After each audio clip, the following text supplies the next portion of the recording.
Que faire? Que faire? Il y a beaucoup de choses possibles en fait et dans les luttes sont extrêmement créatives, elles sont inventives, elles sont riches et souvent elles ne se contentent pas d'être anti-tout, mais aussi, de penser des contre-projets de territoire et comment vivre autrement dans les territoires. Se dire qu'on a tous et toutes les capacités d'agir, par nous-mêmes, qu'il ne faut pas déléguer cette action à d'autres. Savoir ce qui a été fait permet aussi de savoir ce qui est possible de faire, c'est inspirant pour la suite. C'est à la fois que faire, par quel chemin, comment s'organiser.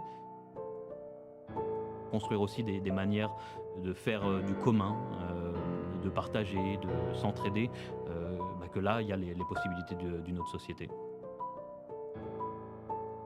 Il faut qu'on organise un mouvement révolutionnaire qui soit capable à la fois de s'opposer à ces systèmes de domination, mais qui soit capable aussi de proposer d'autres formes de faire société, et du coup une société débarrassée des rapports de domination.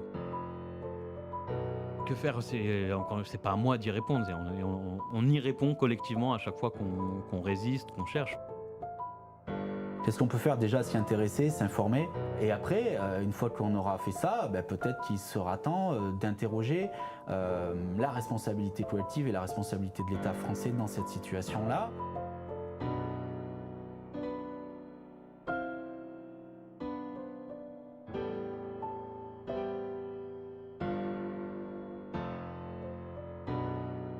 Je pense qu'il faut profiter de tous les instants tout en n'étant pas dupe et naïf.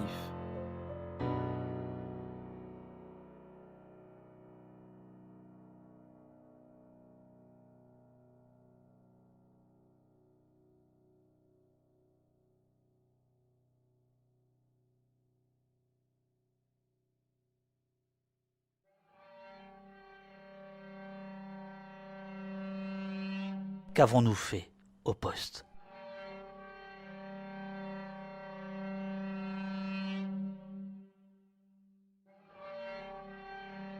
On m'a donné la parole. C'est essentiel, on ne nous donne pas la parole. Nous, c'est toutes les victimes, en général. Des confidences. Et puis à un moment donné, un moment de vérité. J'espère que ce matin, nous avons fait en sorte de ne plus être seuls sur cette question. On a pris un temps long, et le temps long, à mon sens, est une arme contre le pouvoir. J'allais dire, on a respiré, tout simplement. C'est un temps extrêmement précieux. Dans ces flux d'informations, c'est important de pouvoir prendre le temps. On a éclairé quelque chose qu'on ne veut pas voir. Et c'est pas mal déjà d'en discuter. Faire tomber un petit peu les masques aussi et les préjugés. On a parlé de sujets dont j'avais pas forcément eu l'occasion de parler. Nous avons librement parlé, et ça fait du bien. Nous avons pris le temps de parler, et ça, c'est non seulement un luxe, mais ça n'existe plus. On a parlé de quelque chose dont on parle trop peu, à mon sens. Et on a essayé de décortiquer une situation très complexe. C'est un lieu d'abord où on a le temps, on peut s'exprimer, et en même temps, tout peut être dit. Un lieu comme ça, ça n'a pas de prix. Oh, vous pouvez faire des dons, Oui. les amis.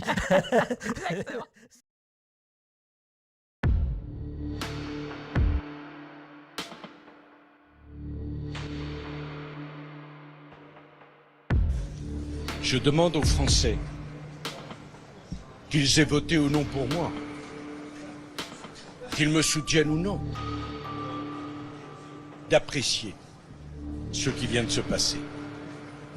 La haine n'a donc décidément aucune limite.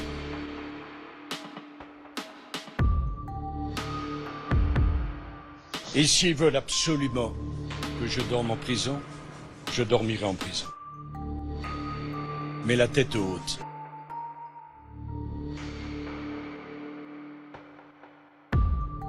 Il a voulu montrer ce visage d'un homme qui va en prison la tête haute, c'est le message qu'il a martelé depuis descendre, longtemps. ces dernières images de liberté, la tête haute, son épouse. Il disait tête haute. Eh bien, nous y sommes, hein. C'est un ancien président tête haute.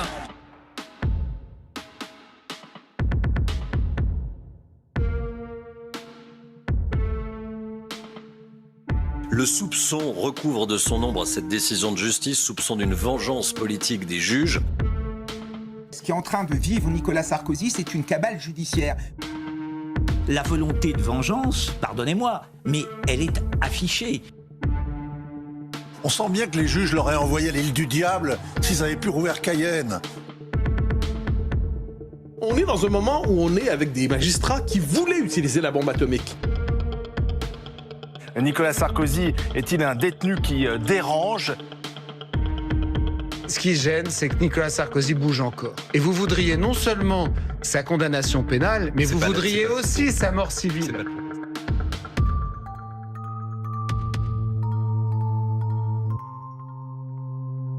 On a quand même un homme qui a été condamné désormais 3 fois, dont une fois définitivement pour corruption, une autre fois dans l'affaire Big Malion, et qui vient d'être condamné pour association de malfaiteurs dans l'affaire gigantesque des financements libyens. Et la question qu'on se pose, c'est s'il y a un problème des juges avec la politique. On pourrait peut-être se demander si Nicolas Sarkozy n'a pas un problème, lui, avec le code pénal.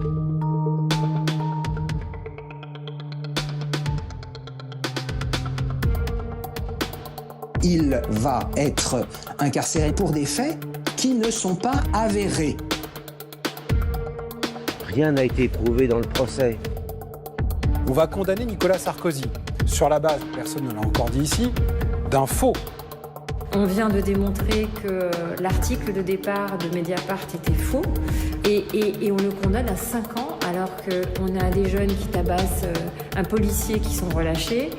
Des mecs sous OQTF condamnés jusqu'à 11 fois qui agressent des femmes sont relâchés. Je comprends pas cette justice. On a des gens qui sont des voyous, des terroristes qui sont dans la nature et lui on l'amène en prison. L'exécution provisoire qui fait que dans quelques jours Nicolas Sarkozy ira en prison et vous voyez bien que cette exécution provisoire, personne ne la comprend vraiment.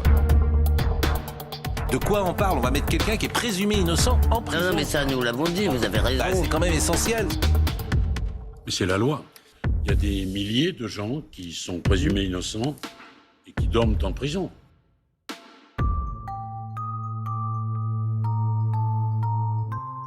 Des témoignages de gens tout à fait proches du régime libyen, des carnets qui sont totalement considérés comme vrais, expliquant qu'il y a eu à peu près 6 millions d'euros donnés. Il y a eu des relevés d'identité bancaire de M. Guéant, de M. Hortefeux qui ont été retrouvés chez des intermédiaires libyens. On ne peut pas dire qu'il n'y a pas de preuves. Il ne faut jamais oublier pourquoi Nicolas Sarkozy a été condamné. Le jugement nous dit que Nicolas Sarkozy, Brice Hortefeux, Claude Guéant se sont rendus coupables et pour cela sont condamnés d'avoir négocié à Tripoli à l'automne 2005 avec le numéro 2 du régime Kadhafi un pacte corruptif, c'est écrit dans le jugement, dont le but est le financement illégal de la campagne présidentielle 2 ans plus tard de 2007. Nadir Dendoun a écrit une tribune dans Libération intitulée « Sarkozy réclame la présomption d'innocence qu'il avait refusée à Zied Ebouna ». L'endroit où il va être, c'est une cellule de 9 mètres carrés. C'est une cellule avec une douche, un lit, un meuble, des fenêtres évidemment pour regarder à l'extérieur.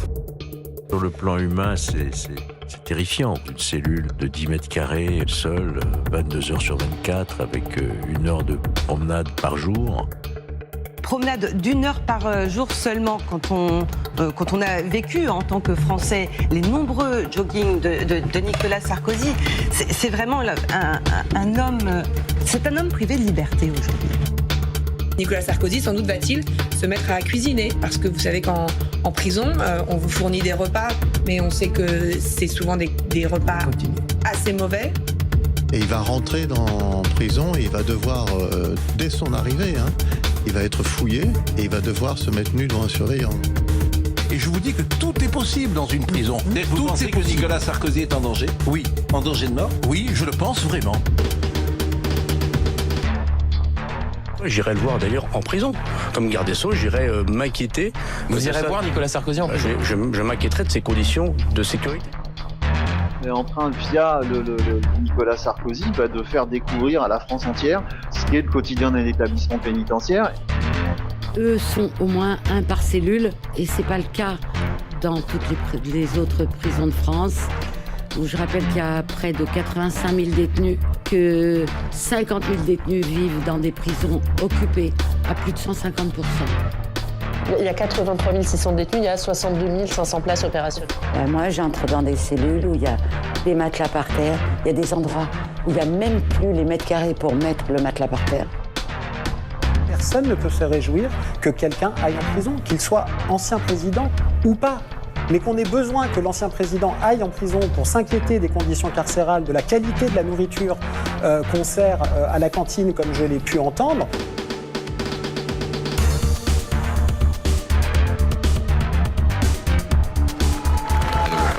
Et voilà Nicolas Sarkozy qui sort avec son épouse Carla Bruni. Nicolas Sarkozy sort de chez lui. Je vous interromps, je voudrais qu'on écoute les applaudissements quand même. On entend là Nicolas, c'est une bronca, il est acclamé par la foule. Et vous l'entendez peut-être, on entend encore le nom du chef de l'État résonner dans cette rue du 16e arrondissement. Carla Bruni Sarkozy qui l'attend donc devant sa voiture, qui le laisse partir, qui semble visiblement très ému. Et la voiture va donc quitter le 16e arrondissement. L'ancien président de la République emporte avec lui quelques livres symboliques, une biographie consacrée à Jésus et le comte de Monte Cristo, personnage romanesque emprisonné injustement avant de se venger. On est sérieusement en train de discuter des livres que vont lire Nicolas Sarkozy en prison. Il y a des victimes dans cette affaire dont on ne parle jamais, qui sont occultées, qui ont été reconnues comme victimes par le tribunal de Paris. C'est les familles de victimes du DC10 d'UTA. Précisément, celles qui sont victimes du terroriste avec lequel sont allés négocier, d'après le tribunal, et Brice Hortefeux et Claude Guéant, sous l'autorité et pour le compte, je reprends l'expression du tribunal, de Nicolas Sarkozy.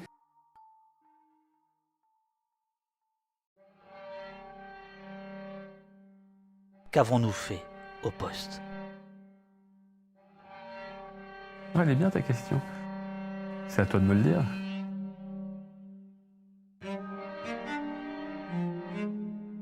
C'est bien qu'il y ait des lieux de débat intellectuel et qui ne soient pas trop institutionnels, c'est encore meilleur.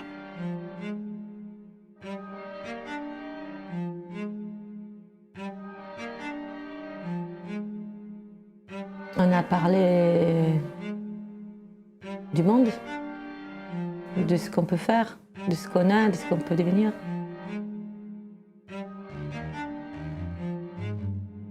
Élaborer des notions qui sont plus adéquates à ce que nous vivons pour quitter le régime de la fausse conscience. J'espère que c'est ce que nous avons fait.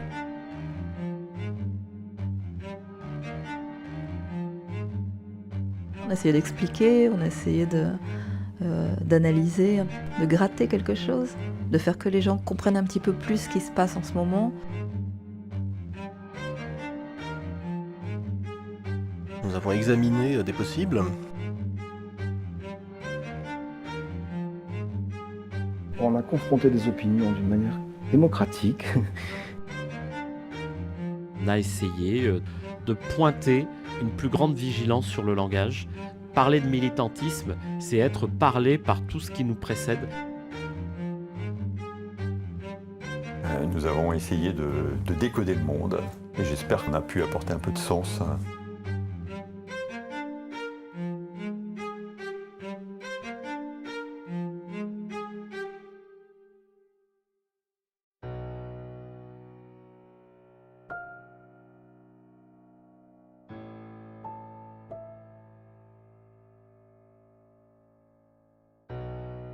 Et maintenant, la question rituelle. Qu'est-ce qu'on peut faire pour peser sur la situation? Que faire?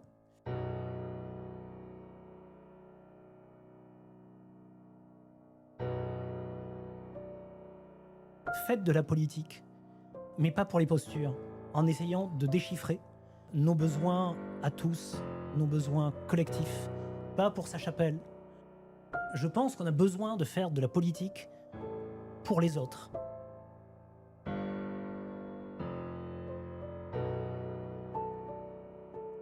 Il faut s'engager. Il faut s'engager dans des organisations politiques. J'invite tout le monde à essayer de voir un peu ce qui se passe au niveau local, voir s'il n'y a pas comme ça des listes citoyennes, autonomes, d'alliances, et on voit ce qu'on essaie de faire pour prendre les villes, en fait. C'est-à-dire pour prendre le pouvoir et pas nous contenter simplement d'être critique ou d'être dans la dénonciation de Macron ou de l'extrême droite. J'encourage tout le monde à s'engager dès maintenant.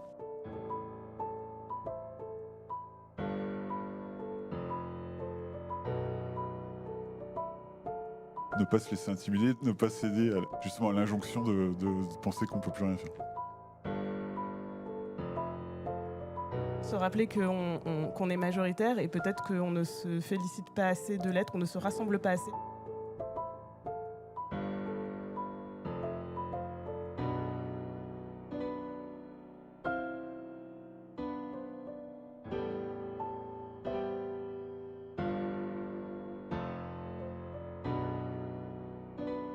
Continuer à se rappeler qu'on est très nombreux et que malgré ce qu'une petite fenêtre médiatique nous montre, le monde est très différent de ce qui se passe sur CNews.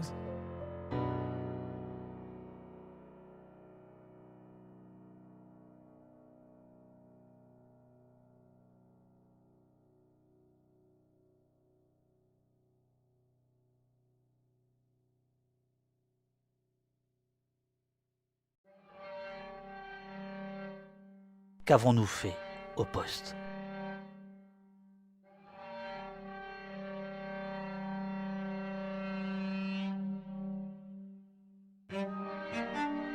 On a essayé de dire, d'expliquer, de peut-être mieux comprendre, d'essayer de redonner une vie aussi aux Palestiniens.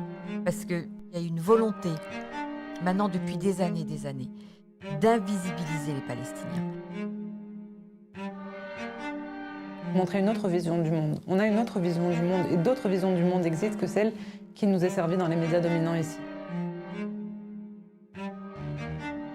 On a participé à faire de l'éducation populaire, à réfléchir ensemble, à construire une communauté.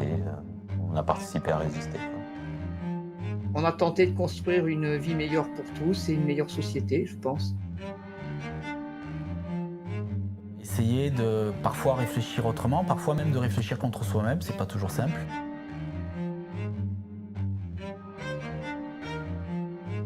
On a besoin d'avoir une connaissance du réel qui ne soit pas basée sur des fantasmes ou des mythes. On a essayé de déconstruire des idées en s'appuyant sur des travaux de sciences sociales et d'apporter une meilleure connaissance des quartiers populaires. Réfléchir à la nécessité en tant que citoyen de se mobiliser pour éviter d'être complètement soumis au pouvoir des multinationales. Une solution est simple. Prenez le RIB de quelqu'un que vous n'aimez pas beaucoup finalement et vous pouvez vous adonner au poste.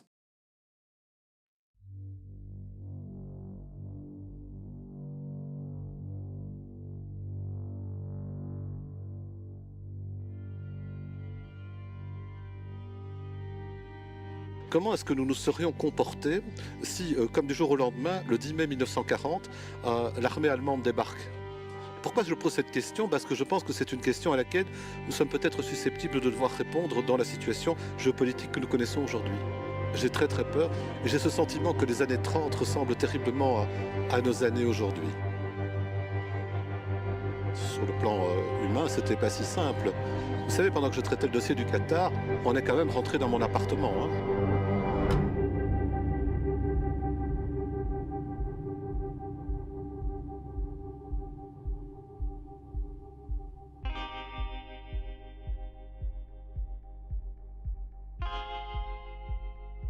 Le col blanc est un atome de la molécule. La criminalité financière, c'est une molécule épouvantable avec des tas de particules. Bonjour à toutes et à tous. Bienvenue dans cette nouvelle émission d'Horizon 21 sur les ondes, même si on n'est pas à la radio, mais chez Au Poste, toujours hébergé chez nos amis et camarades de Au Poste. On salue au passage David Dufresne, qui n'est pas là parce qu'il est trop tôt. Mais non. Voilà, donc merci Au Poste de toujours nous accueillir et d'héberger l'émission d'Horizon 21 qui, je le rappelle, vous est proposée par les deux médias indépendants Orient 21 et Afrique 21. Et du coup, on a aujourd'hui un numéro commun. Donc avec toi, Michael, pour Salut Sarah. Afrique 21. Et parce que justement, on a aujourd'hui un sujet qui nous est commun. Alors pour les habitués de l'émission, la disposition est peut-être un peu bizarre, mais oui, on a inversé les rôles parce que nous sommes deux à interviewer une personne. Et donc on va parler de ce livre, Maghreb noir, Rabat, Alger et Tunis dans les luttes panafricaines, Paraska Tolanskinik, aux éditions Rothpo-Crick. Voilà. Donc Paraska, bonjour. Merci d'être venu au Poste. Merci d'être venu nous présenter votre livre Maghreb noir. Je rappelle que vous êtes historienne, spécialiste du Maghreb. Donc ce livre, je pense, c'est tiré en fait d'une thèse, si on ne se trompe pas, c'est ça. Ouais. Peut-être pour commencer, on pourrait parler de ce sujet Maghreb noir. Vous parlez alors. Il y a Maghreb noir dans le livre, on parle de génération Maghreb aussi. Peut-être qu'on peut poser le contexte pour nos auditeurs, auditrices, expliquer un petit peu de quoi il s'agit, quel est le sujet général de votre livre Maghreb noir. Merci pour l'invitation. Donc le sujet du livre, ça se passe entre la fin des années 50 et la fin des années 70.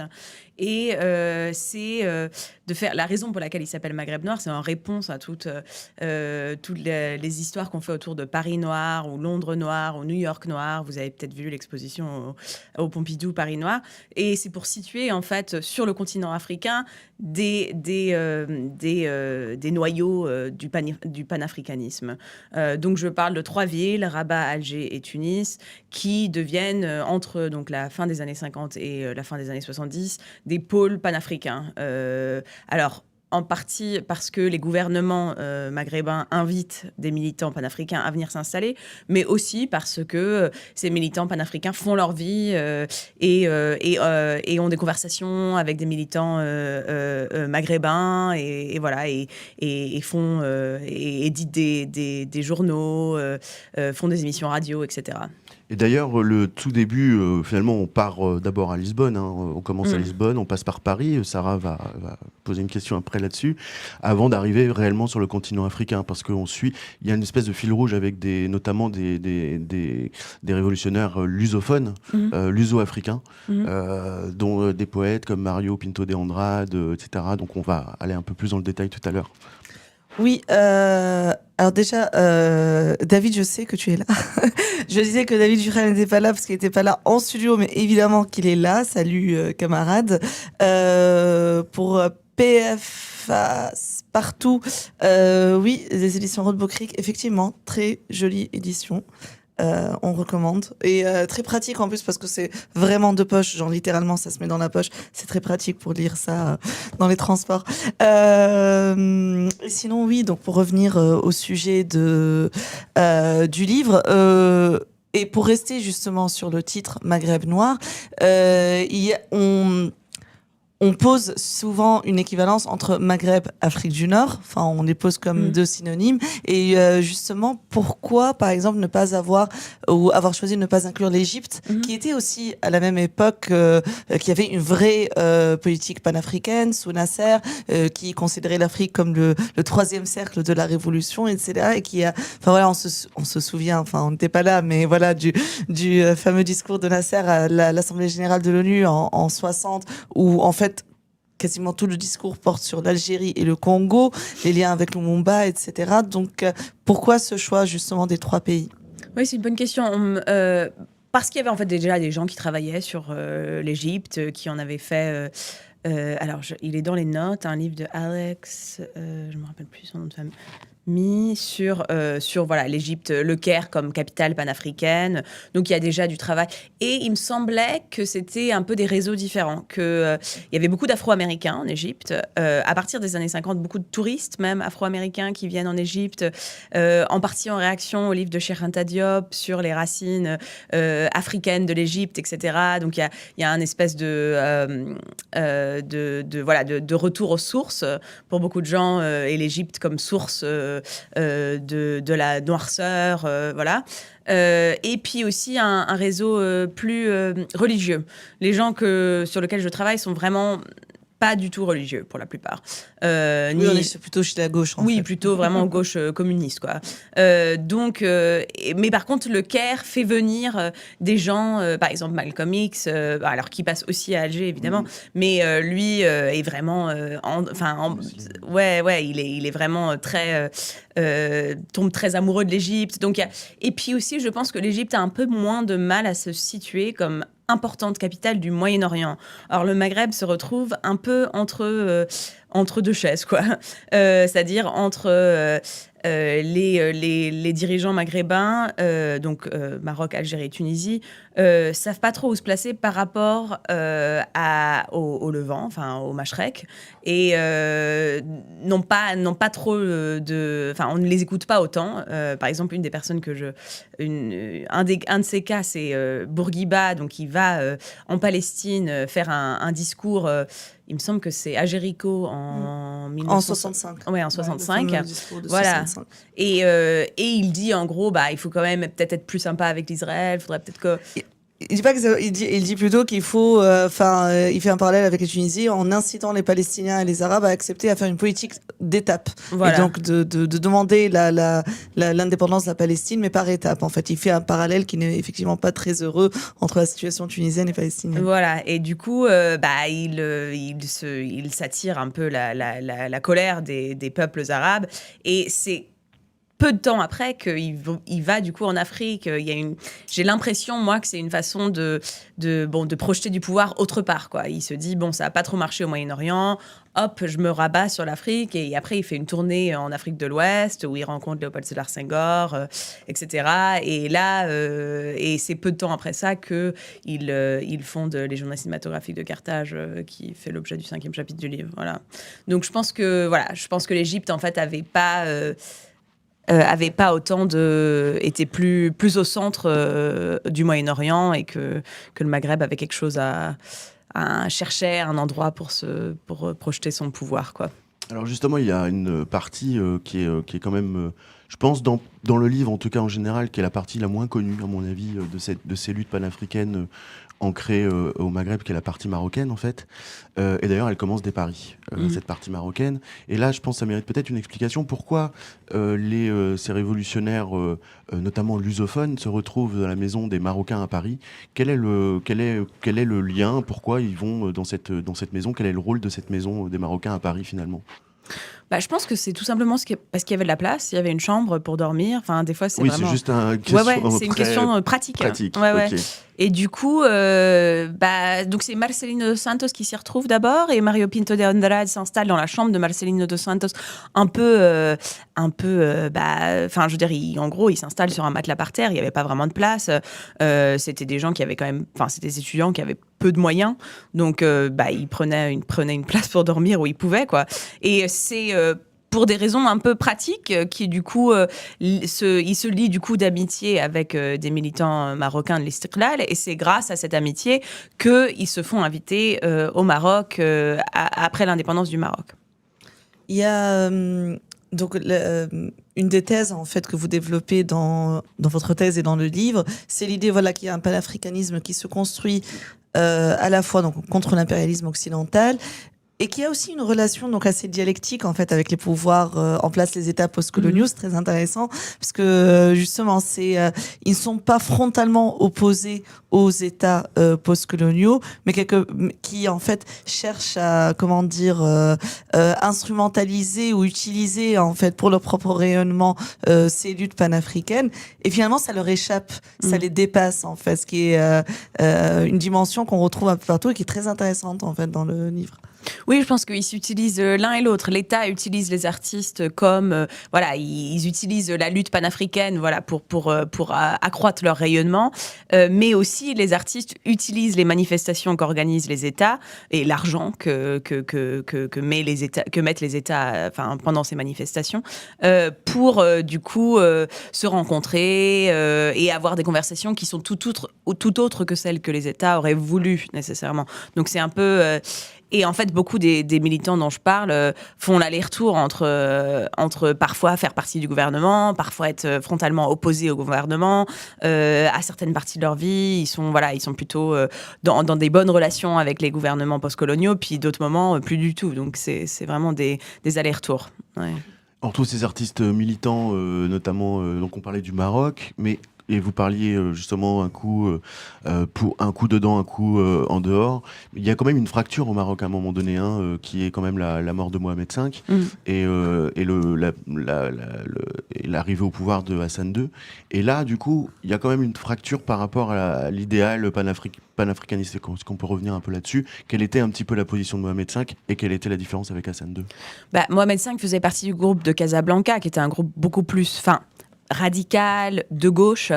Et quand il meurt, Hassan II prend le pouvoir et se tourne vers un différent type. Enfin, déjà se tourne on est en pleine guerre froide, quoi, plutôt vers l'Occident, mais aussi vers un panafricanisme qui se veut justement plus religieux. Il se positionne un peu comme leader des croyants. Il fait construire, par exemple, des mosquées partout en Afrique. Donc, c'est pas que le panafricanisme soit complètement absent de la politique de Hassan II, mais c'est un tout différent type de panafricanisme qui ne correspond plus du tout, du coup, aux militants luso-africains dont on parlait tout à l'heure, ou à d'autres militants panafricanistes plutôt de gauche. Dont la dimension religieuse qui n'existait pas d'ailleurs chez eux. Enfin, voilà. En tout cas, il la rejetait. Oui, il la rejetait. Ouais. D'ailleurs, il y a une question. Justement, en fait, alors, je rappelle que vous pouvez donc envoyer vos commentaires, vos questions. Voilà, c'est toujours utile pour enrichir le débat. Donc, question qui nous vient via YouTube d'Eli qui demande quelle serait la définition du panafricanisme. C'est bien, ça nous fait revenir vers les bases déjà. Ouais, c'est une bonne question. Puis il y a des définitions un peu différentes, des types de panafricanisme différents, dont déjà le livre, on évoque plusieurs.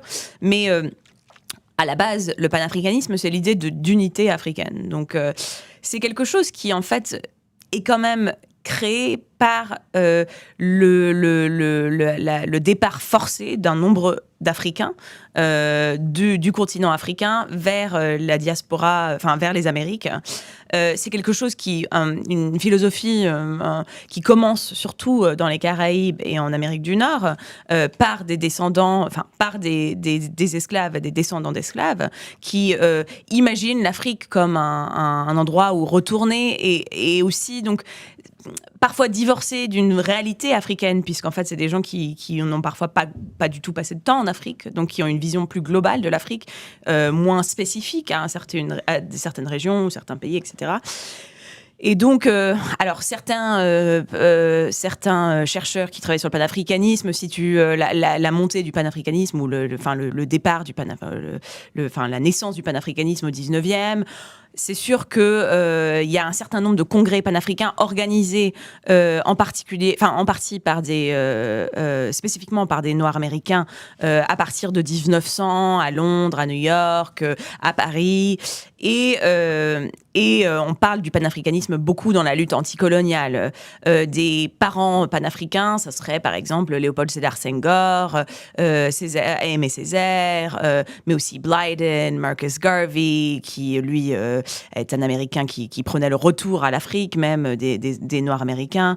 Donc, mais moi je prends l'histoire, je la déplace un peu dans le temps parce qu'on a tendance à parler du panafricanisme d'à peu près 1900 à 1960 et la fin des luttes anticoloniales. Mais en fait, un panafricanisme continue donc dans les années 60-70 sur le continent africain et du coup est porté aussi par des Africains, pas que par la diaspora africaine. Voilà. Et d'ailleurs, vous soulignez à un moment, notamment au moment du Panaf, donc Festival panafricain à Alger, une espèce, de dissonance un peu entre l'expérience des Africains américains qui débarquent à Alger et des autres Africains, donc des Africains noirs non maghrébins qui débarquent aussi à Alger, de dire mais en fait c'est pas qu'une question en fait de couleur de peau, ils n'ont pas la même expérience. Qu'ils rappellent d'ailleurs le roman Visage de pierre où on a un peu la même expérience. On avait publié sur Orient 21 la préface du livre au moment de sa republication, mais c'est intéressant de dire voilà, c'est pas juste une question de couleur de peau en fait. Ouais. Il y a un décalage en fait entre les expériences. Ouais, absolument. Le festival panafricain d'Alger donc fait venir tous ces Noirs américains à Alger, et pour beaucoup d'entre eux, ils connaissent pas vraiment l'Algérie. Ils connaissent. Alors moi, quand j'en ai parlé, j'ai eu l'occasion d'interviewer Kathleen Cleaver, qui est panthère, qui est encore panthère noire, qui s'est retrouvée à Alger, et elle m'a dit nous on connaissait Alger à travers deux choses, les damnés de la terre et la bataille d'Alger, le film de Gillo Pontecorvo.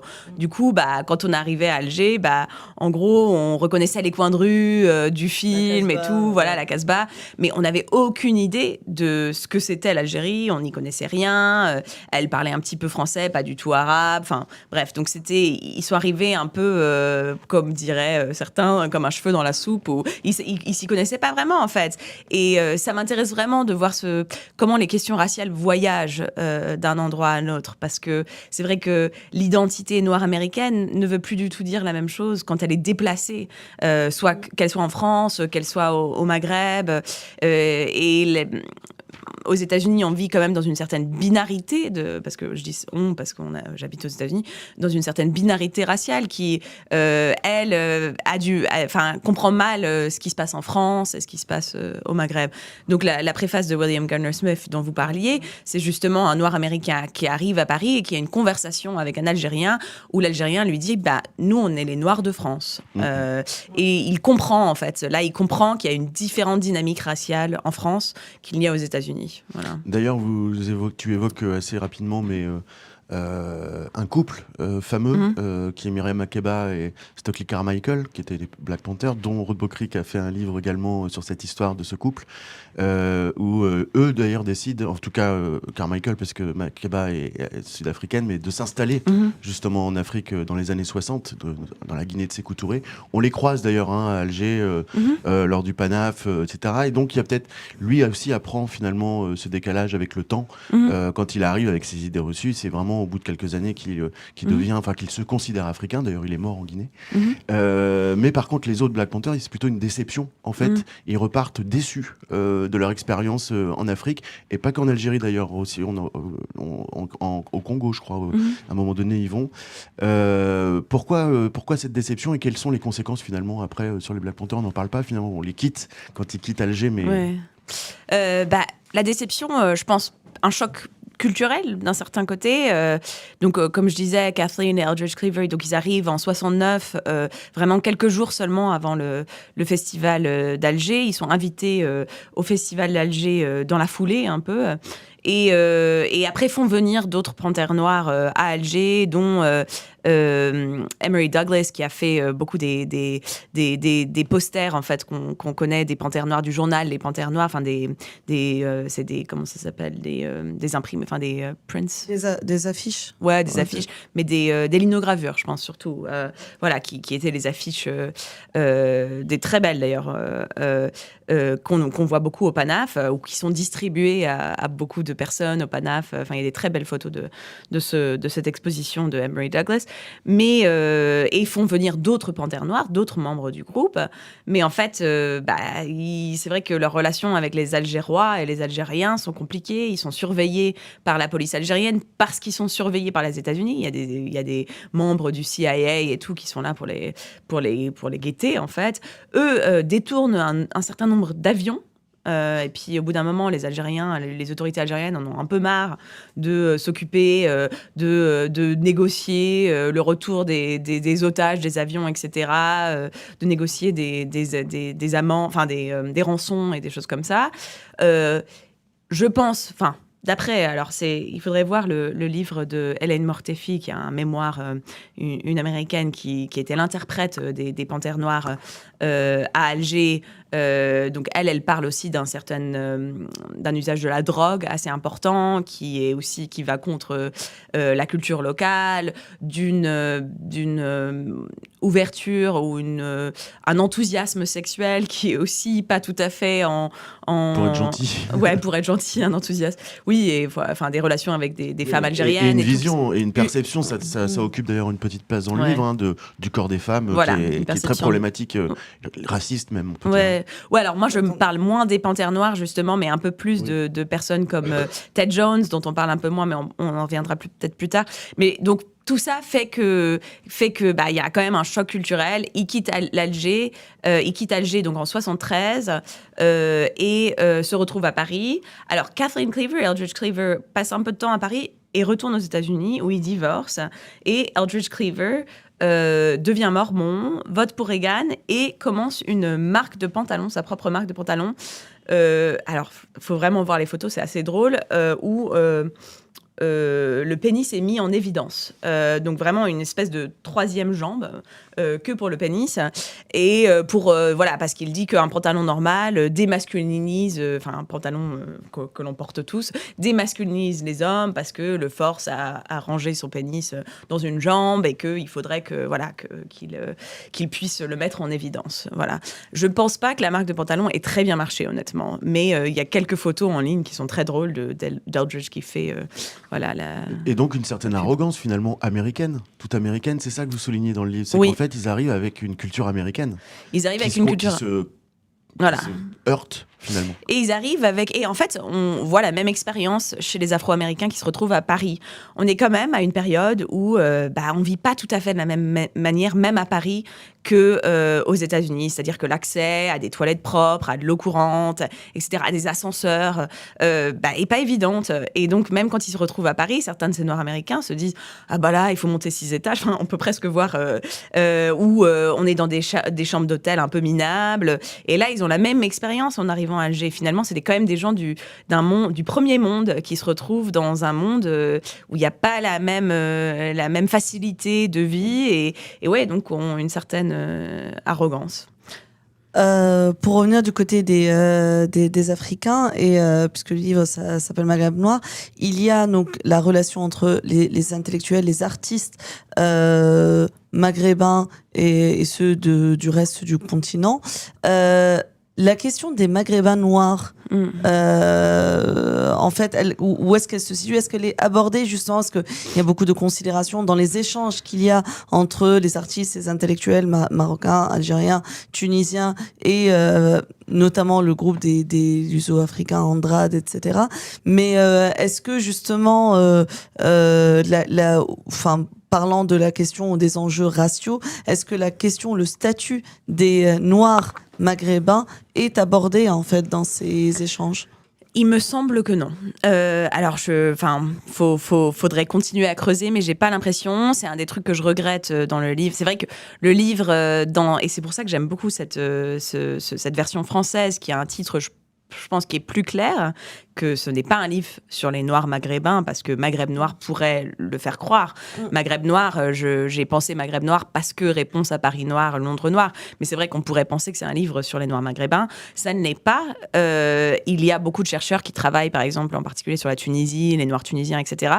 Mais j'ai aussi l'impression que c'était une période où les villes étaient moins... Enfin, il y avait moins de présence des Noirs maghrébins dans les villes, par exemple, surtout à Alger. Donc, ce n'est pas quelque chose qui est... on ne parle pas facilement des Noirs maghrébins, ou les Maghrébins des villes, les Maghrébins dont je parle dans ce livre, ne se voient pas comme noirs.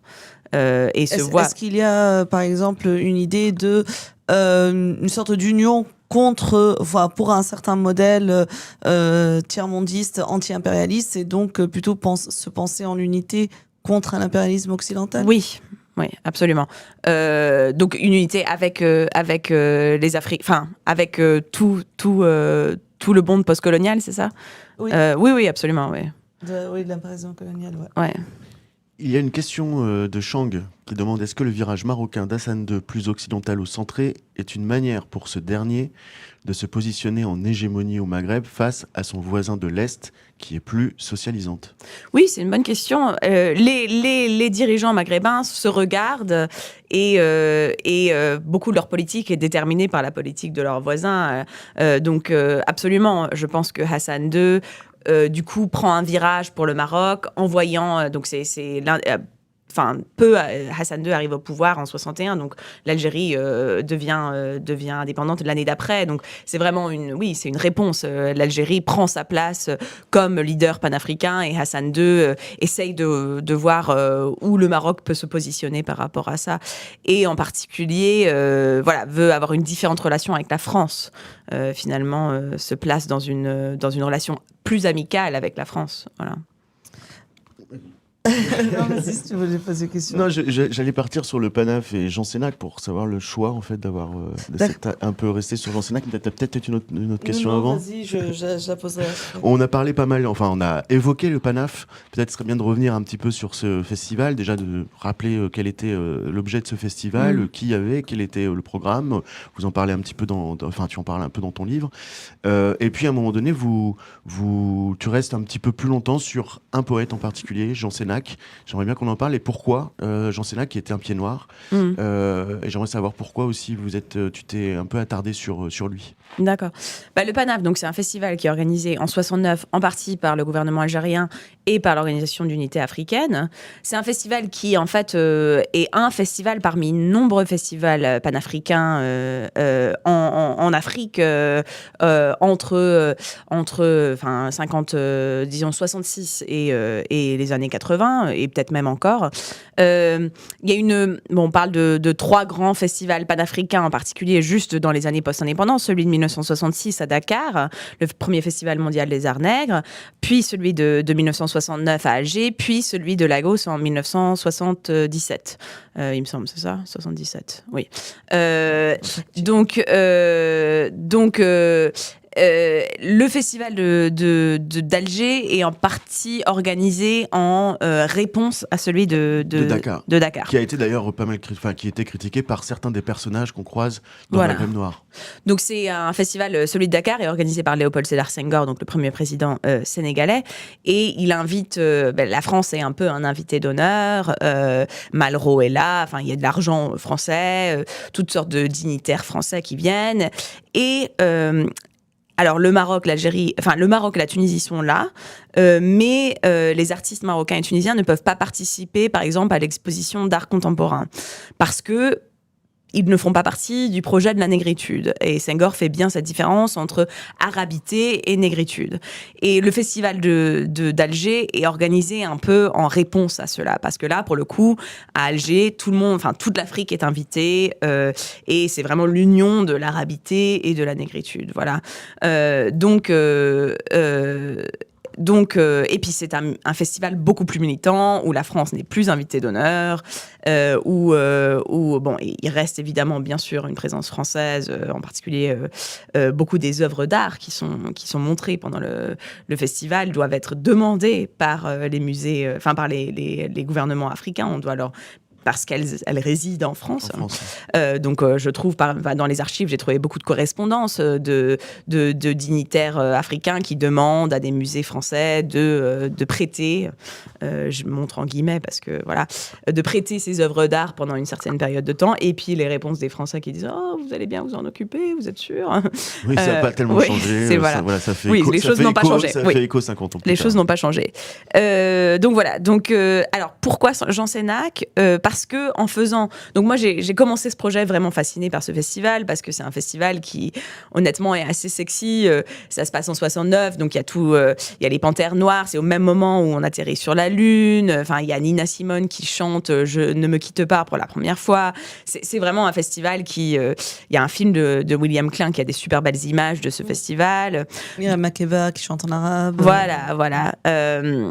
Donc voilà, donc j'étais assez fascinée par ce festival et en commençant à faire des entretiens, d'ailleurs il y a une super archive d'entretiens sur 4 festivals panafricains qui s'appelle Panafest Archive, qui a été créé par un groupe de recherche du CNRS, où il y a eu un certain nombre des entretiens que j'ai faits pour ce projet, mais aussi des entretiens faits avec des personnes qui avaient assisté à celui de Lagos ou celui de Dakar.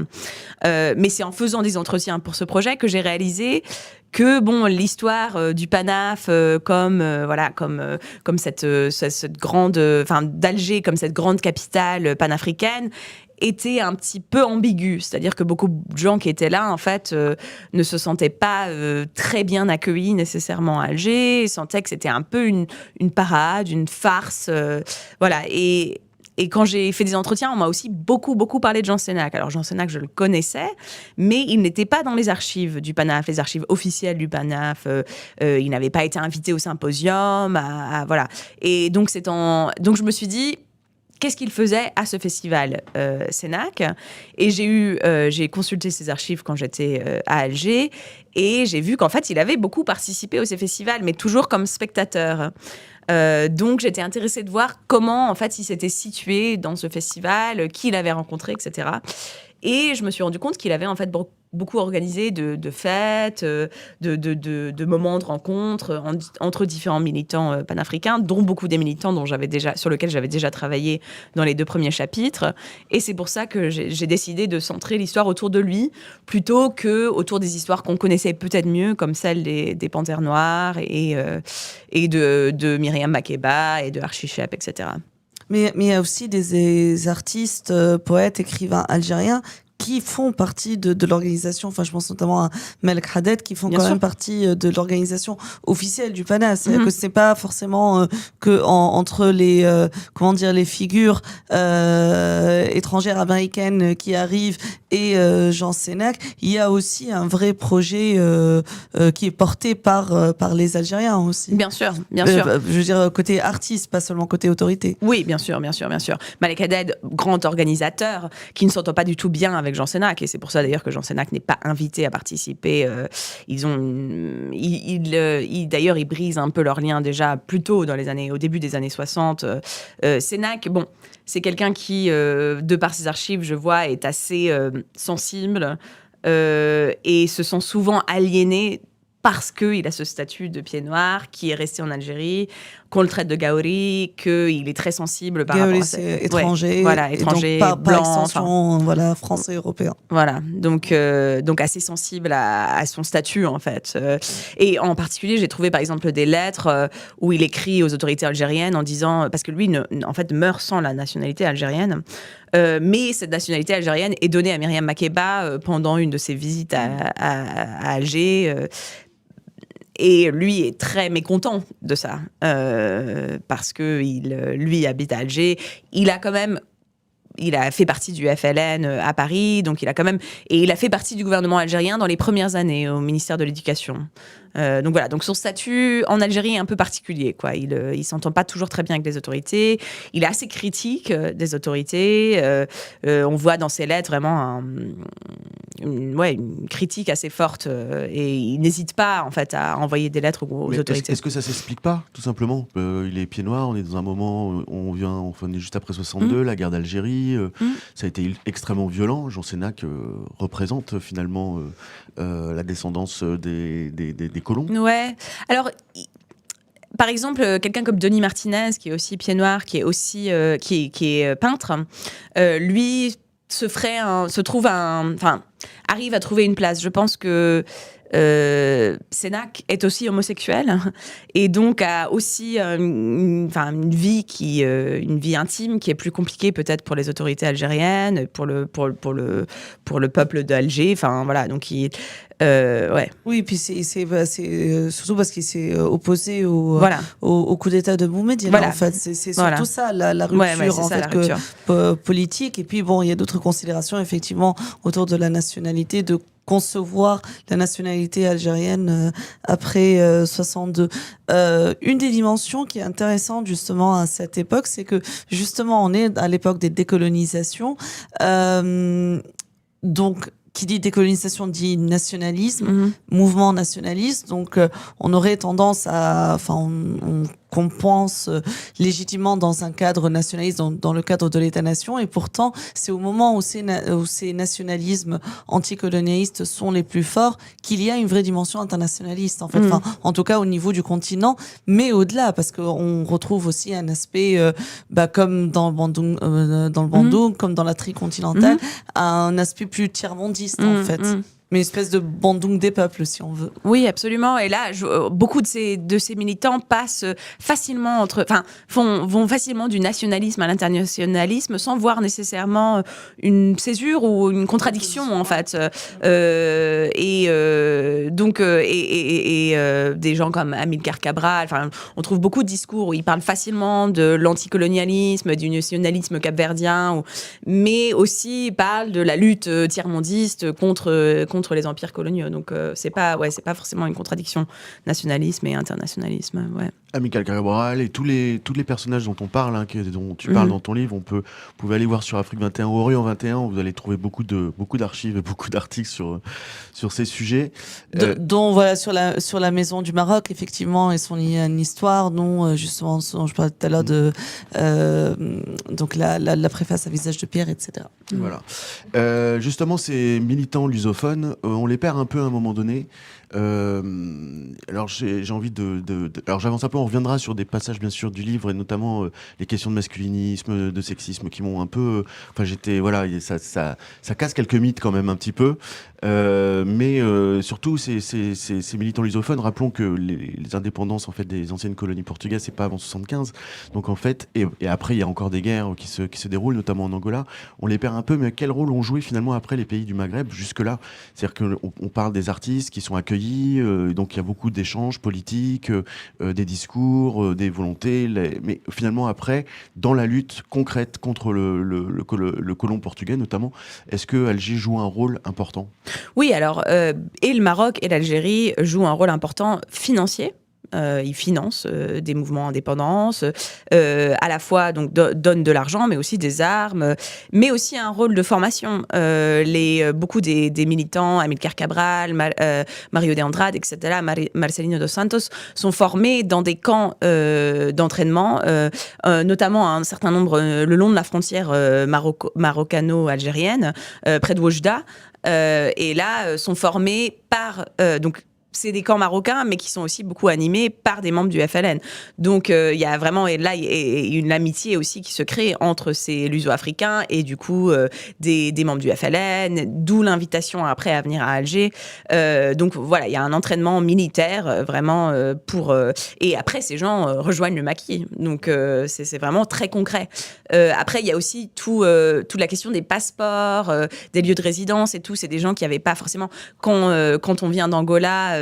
et qu'on est contre l'empire colonial portugais, on n'a pas forcément de quoi se déplacer parce qu'en fait, on n'a pas de passeport.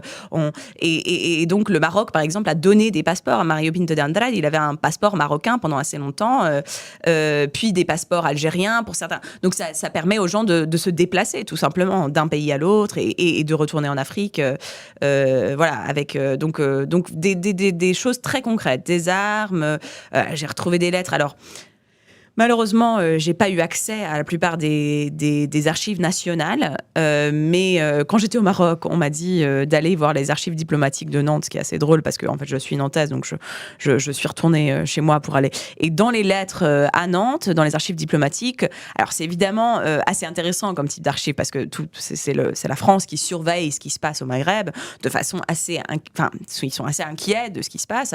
Eux, par exemple, interceptent des bateaux qui viennent du Maroc avec des armes, qui vont en Afrique subsaharienne avec des armes.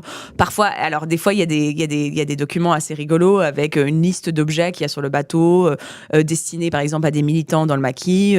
Je sais pas moi, 5000 paquets de cigarettes, un canapé, 500 conserves de poissons. Enfin non, des choses assez concrètes en fait qui sont envoyées directement au maquis et qui sont parfois envoyées par des militants et qui passent par des ports, qui viennent peut-être d'Europe même, qui passent par des ports marocains ou algériens, etc. C'est intéressant justement cette histoire de passeport donné, de circulation, etc. Surtout aujourd'hui en fait, quand on voit justement le repli nationaliste, à quel point, par exemple, enfin c'est difficile d'obtenir la nationalité dans les 3 pays du Maghreb, à quel point voilà la circulation, notamment au sein même du continent africain, ou entre en fait l'Afrique dite subsaharienne et le Maghreb, à quel point la circulation est compliquée aujourd'hui, ça détonne avec cette période. Bah oui, et justement, j'espère que ça... Pour moi, c'est aussi écrire cette histoire, c'est aussi important pour parler de la place des Africains au sud du Sahara au Maghreb maintenant. C'est-à-dire qu'ils ont toujours eu leur place et qu'il y a une longue histoire d'accueil en fait au Maghreb et qu'il faudrait peut-être en fait revenir à cette histoire d'accueil. Et donc voilà, donc pour moi, c'est important politiquement de parler de cette histoire pour que voilà, que peut-être des passeports marocains soient donnés de nouveau à des militants ou des personnes qui tout simplement, des exils personnes politiques ou des exils politiques, etc. Ou déjà la circulation, oui, sans les frontières, ou et des- sans les déjà- empêcher, déjà sans les empêcher de circuler. Ouais. Voilà. Sur le Maroc, justement, tu sembles dire que le Maroc redécouvre un petit peu aujourd'hui, je veux dire, redécouvre un petit peu cette période des années 50 très panafricaniste d'Hassan II et en fait enfin, je sais pas si c'est le bon terme, je cherche à se réapproprier ce moment. Comment tu l'expliques ? Alors, quand j'étais au Maroc en 2018, il y avait une conférence au moment où j'étais en train de faire ma première recherche à la Bibliothèque royale du Maroc sur l'aide que le Maroc avait apportée au mouvement nationaliste et en particulier dans l'empire, contre l'empire colonial portugais. Et ce qui était intéressant, c'est que beaucoup des discours parlaient de cette histoire. Il me semblait pour justifier en fait des relations contemporaines, c'est-à-dire pas juste pour raconter cette histoire ou pour établir des faits historiques, mais aussi pour dire regardez, on vous a beaucoup aidé, on a toujours eu une relation. Il me semble que il y a un intérêt assez pratique maintenant pour le Maroc, économique, politique, contemporain, qui n'est pas celui d'accueillir des réfugiés, mais plutôt celui d'ouvrir des banques marocaines, de contribuer à des travaux d'infrastructure, etc. Et puis aussi, évidemment, l'histoire du Sahara occidental, de projeter du pouvoir. Alors, j'utilise cette expression beaucoup, mais en fait, je pense que c'est un anglicisme, c'est-à-dire de l'influence. D'influencer la politique africaine, quoi. Le Sahara occidental, qui déjà à l'époque, donc au moment de le conflit, la guerre des sables, déjà joue un rôle en fait, notamment dans les relations, alors évidemment entre l'Algérie et le Maroc, mais aussi dans le positionnement des intellectuels, des artistes luso-africains qui essayent, à un moment on a l'impression de jouer un peu les médiateurs entre l'Algérie et le Maroc. Oui, et la Mauritanie, je crois aussi. Ouais, pendant la guerre des sables, ils essayent de jouer un peu le médiateur. Et puis en fait, essayent de jouer aussi le médiateur avec Mehdi Ben Barka et le gouvernement marocain, mais parce que eux n'ont pas intérêt à ce qu'il y ait des problèmes entre l'Algérie et le Maroc, encore une fois, parce que eux font un peu les allers-retours entre les deux, mais n'arrivent pas tout à fait à rabibocher les relations, quoi. Sur le Sahara occidental, justement, j'ai eu l'occasion récemment de m'entretenir avec Lahabi, que je n'avais en fait jamais rencontré, Abdellatif Lahabi, qui est un des fondateurs de Souffle. Qui est poète, traducteur, romancier marocain, qui vit en France depuis 40 ans maintenant et qui a été donc en prison pendant de nombreuses années sous Hassan II pendant ce qu'on appelle les tristement célèbres années de plomb marocaines. Voilà, pendant 8 ans, il se fait arrêter en fait de par son activisme et sa création de cette revue Souffle, qui commence comme une revue littéraire en 1966, mais qui prend un tournant très politique, en particulier quand une version de Souffle est créée en arabe, Anfaz. Et il y a un article... alors, la question du Sahara occidental est peu évoquée, et pas évoquée dans Souffle en français, mais est évoquée en arabe, dans un article qui en fait se trouve dans la dernière revue d'Anfaz, qui s'appelle Palestine Jdida fil Sahara. Donc une nouvelle Palestine dans le Sahara donc en fait le groupe de Souffle prend position quand même sur cette question du Sahara occidental. Voilà. Peut-être parce qu'à rappeler Souffle, en fait on n'en a pas vraiment parlé, mais tu y consacres pas mal de pages. Peut-être rappeler ce qu'était cette revue Souffle. Oui, donc c'est une revue qui commence comme une revue littéraire, et ça c'est vraiment un des gros arguments du livre, c'est que on arrive à la politique par la littérature par l'art en général. Oui, par l'art. Par l'art, puisque le cinéma, voilà. Que l'art permet en fait une certaine introspection et un questionnement de soi. Et du coup, à travers ce questionnement, on se dit quelle est ma place dans le monde et voilà, et quelle est ma place dans ce monde contemporain, dans un monde colonial ou post-colonial, etc. Donc c'est une revue qui commence comme une revue de littérature en 1966, qui est alors c'était assez émouvant d'entendre de l'Arabi parler de ce il est on est en 1966, ça fait 10 ans que le Maroc est décolonisé, qu'a eu son indépendance, mais qu'en fait, il se rend compte qu'il n'y a pas une vraie décolonisation de l'esprit encore, qu'il n'y a pas encore la liberté. Voilà, qu'il n'est pas encore libre, en fait. Et en fait, il est aussi peu enthousiaste par rapport aux perspectives culturelles qu'il voit au Maroc.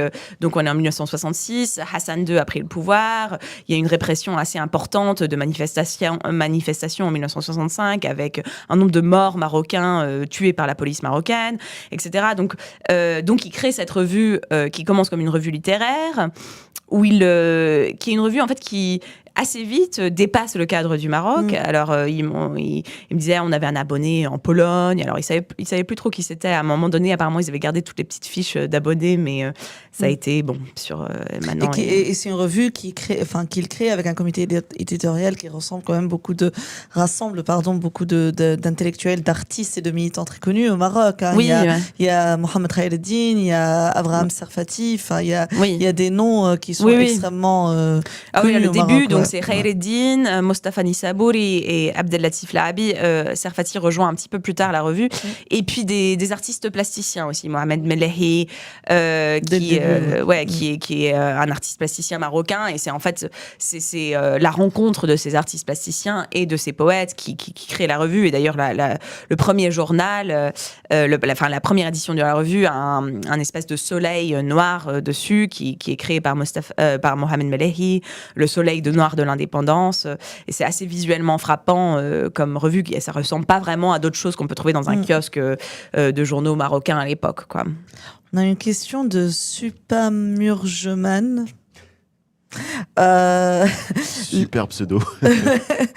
Les mouvements de jeunesse au Maroc actuellement ont-ils un aspect panafricain / internationaliste? Donc juste pour le contexte, on parle des manifestations qui ont eu lieu donc avec la Gen Z, donc c'est Gen Z 212, le mouvement de protestation au Maroc. On avait publié un reportage là-dessus sur Orient 21. Donc, est-ce qu'il y a une dimension panafricaine internationaliste? C'est une bonne question. Je suis pas sûre que je sois la meilleure placée pour y répondre. Peut-être qu'il fait référence, du coup, Supamurgeman, au fait qu'il y ait d'autres manifestations ailleurs en Afrique qui sont sur le même modèle, en fait, sur de la Madagascar, Gen Z. Et donc, bien sûr. est-ce que ces luttes, finalement, convergent et pourraient dessiner, finalement, une nouvelle lutte panaf? Je sais pas encore. Je l'espère. J'espère. Je pense que moi, je vois aussi dans la solidarité autour de la Palestine et de Gaza un retour du tiers-mondisme, d'une solidarité transnationale, transraciale.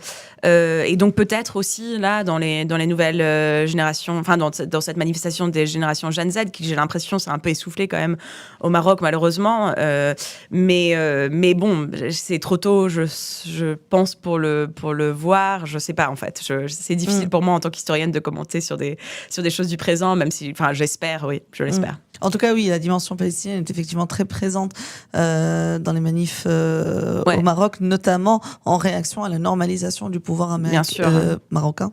Avec l'Israël.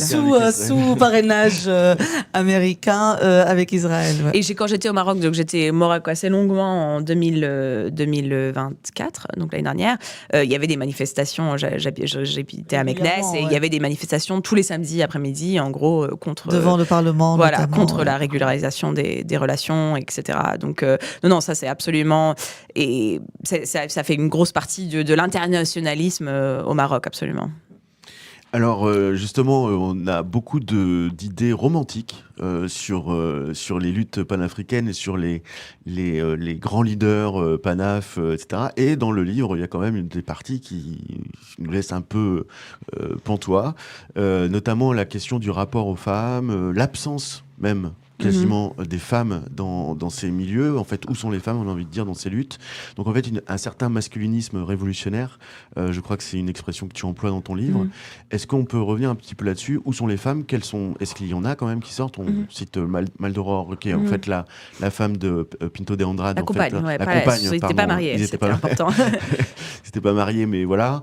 Où sont les femmes en fait à ce moment-là? Et quel est le rapport aux femmes en fait à ce moment-là? Les femmes sont là, évidemment. Enfin, elles sont toujours là. Mais elles sont invisibilisées, ouais. Elles sont invisibilisées, elles sont même complètement mises de côté, souvent par les hommes militants. Donc les femmes étaient là comme militantes panafricaines, comme combattantes. On les voit bien dans la guerre d'indépendance algérienne, etc. Elles étaient là aussi comme écrivaines, comme réalisatrices, etc. Mais elles ont souvent été mises de côté et elles ont souvent été... on leur a souvent donné un peu des rôles secondaires de petites mains du militantisme, c'est-à-dire de secrétariat. Alors par exemple, un des personnages dont je parle dans le premier chapitre, c'est Amélia Fonseca, qui faisait partie de la CONCP, donc cette organisation de lutte contre l'empire colonial portugais. Et elle... qui réunissait plusieurs partis d'indépendance, PAIGC, voilà. MPLA, etc. Voilà. Et elle, en fait, était très présente. Elle était à toutes les réunions, etc. On la voit dans des photos, etc. Mais peu de textes sont signés par elle directement. Et en fait, on la voit apparaître en fait, entre les lignes. Elle écrit beaucoup des courriers un peu réguliers. Et on la voit apparaître dans les souvenirs des militants qui, eux, ont écrit longuement des textes sur leur mémoire. Enfin, un peu comme... voilà, je me rappelle, j'utilise cette citation un peu ironiquement à un certain moment. Je pense que c'est Marcelino dos Santos, je ne me rappelle plus si c'est Amilcar Cabral ou Marcelino dos Santos, qui parle d'elle comme ayant la compétence très utile de pouvoir écrire et taper et en portugais, anglais, en français. Ouais. Donc voilà, donc on se sert beaucoup de leurs compétences. Une autre personne, par exemple, qui est un peu le backbone ou la colonne vertébrale de la revue Souffle, c'est Jocelyne Lahabi, qui est la femme de Abdellatif Lahabi, qui est là depuis le début de l'aventure Souffle, mais qui n'est pas mentionnée comme collaboratrice dans la revue, qui ne signe pas des textes, etc. Alors même que je sais qu'elle a fait beaucoup... En fait, c'est elle qui a tapé tapé à la machine, ce qui est un travail assez difficile quand même, de A à Z, la revue Souffle. Elle était, elle était très liée avec Abdellatif Lahabi. Je pense elle était là à chaque réunion, elle a toujours été là, mais elle n'apparaît pas vraiment comme rédactrice de la revue. Il y a un débat sur le chat, Michael, parce que paraît-il, tu as la même voix que Usul. Usul. Ouais. Sinon, non, Michael Poron n'est pas invité. Il est rédac-chef d'Afrique 21. Voilà. Pour continuer sur la question, alors la question des femmes, on vient de l'aborder. Il y a aussi une autre question en fait où quand on lit, on est un peu surpris. Il y a quand même des questions de racisme. Alors, on l'a abordé un petit peu tout à l'heure à travers les Africains américains ou Africaines américaines qui débarquent, qui parlent pas arabe, etc. Mais c'est un peu plus profond. Hein. Il y a des questions de racisme. Est-ce qu'on peut revenir aussi là-dessus? Justement, je trouve que pas mal des questions de racisme se manifestent autour des questions de genre. Ouais. Moi, en général, je demandais à mes narrateurs, enfin les personnes que j'interviewais, est-ce qu'il y avait du racisme ? Et souvent, alors évidemment, il faut comprendre que j'interviewais des personnes qui avaient 70, 80 ans et qui ont une tendance, de par l'âge qu'on a tous, je pense, de regarder le passé avec une certaine utopisation du passé, une idéalisation du passé, surtout de cette période des années 60. Donc, eux se disaient « Ah, mais non, en fait, il n'y avait pas de racisme à l'époque, le racisme, c'est quelque chose de nouveau. » Alors, ça, je pense que c'est naturel de penser, que ça arrive à toute génération. Ça nous arrivera sûrement quand on aura 80 ans de penser qu'on était mieux en 2020, pourtant. Mais c'était c'était autour du corps des femmes que je voyais certains stéréotypes se L'hypersexualisation. Voilà, hypersexualisation des femmes noires en particulier, et aussi des femmes algériennes. Une espèce de fascination que je voyais chez certains noirs américains, qu'ils soient américains des États-Unis ou des Caraïbes, autour du voile et de l'idée de soulever le voile de l'algérienne ou de la marocaine. Des choses qui finalement sont très similaires au fantasme européen autour du voile. Donc une continuation en fait de l'hypersexualisation européenne de par les personnes issues de l'empire colonial. Et inversement, c'est-à-dire qu'il y a aussi du côté de certains Algériens, oui, autour des femmes, sexualisation des femmes noires. Donc autour du PANAF, justement, alors beaucoup d'Algériens que j'ai interviewés. Qui parfois aussi se comprend dans la mesure où, alors pas l'hypersexualisation évidemment, mais le fait d'être confronté à des choses qu'ils n'ont jamais vues dans une société conservatrice. Voilà. Donc fascinés, par exemple, au PANAF, par des femmes, des troupes de danse d'Afrique subsaharienne, où les femmes n'ont pas de haut, et donc on voit les seins dévêtus des femmes, et donc une fascination pour ça. Et puis j'ai interviewé aussi beaucoup de gens qui étaient très jeunes en 1969, donc qui avaient 18-19 ans. Donc un gosse de 18-19 ans qui n'a jamais vu peut-être des femmes sans t-shirt, enfin sans haut, va évidemment être fasciné par des seins nus, quoi. Donc voilà. Il y a une dimension justement. Alors il y a deux points que je trouvais intéressants justement quand là vous disiez vous avez interviewé, vous avez eu des entretiens avec des personnes de 70-80 ans qui parlaient avec une certaine nostalgie. N'empêche que aujourd'hui on a l'impression qu'il y a une certaine idéalisation de cette époque, d'une nostalgie vers une période où l'anticolonialisme, etc., a été vraiment porté par des gouvernements et par des États. En même temps, à l'époque, les mouvements, et notamment ces artistes panafricains, eux, étaient au contraire parfois presque dans une sorte de désillusion. Il y en avait qui disaient déjà, la décolonisation, ça y est, c'est foutu. Et on a déjà qui avaient quand même un regard très critique par rapport, notamment justement dans la revue Souffle.